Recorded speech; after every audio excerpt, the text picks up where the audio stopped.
وارثین کے لیے وصیت۔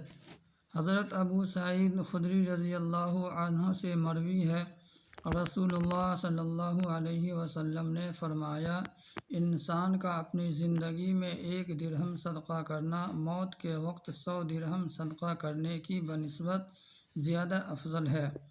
حضرت ابو ہریرہ رضی اللہ عنہ نے بیان کیا کہ رسول اللہ صلی اللہ علیہ وسلم نے فرمایا، ایک انسان مرد یا عورت 60 سال تک اللہ کی اطاعت کے عمل کرتے رہتے ہیں، پھر جب ان کی موت کا وقت آتا ہے تو وصیت میں وارثوں کو نقصان دے جاتے ہیں تو ان کے لیے آگ واجب ہو جاتی ہے۔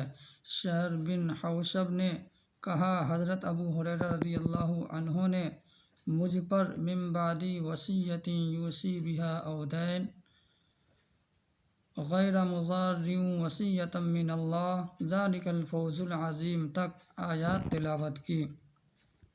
وصیت یا قرض کی ادائیگی کے بعد جبکہ وصیت کرنے والے نے نقصان نہ پہنچایا ہو، یعنی ورثے کی تقسیم کی جائے، یہ اللہ کا حکم ہے اور اللہ خوب علم والا حوصلے والا ہے۔ یہ اللہ کا حکم ہے اور اللہ خوب علم والا حوصلے والا ہے۔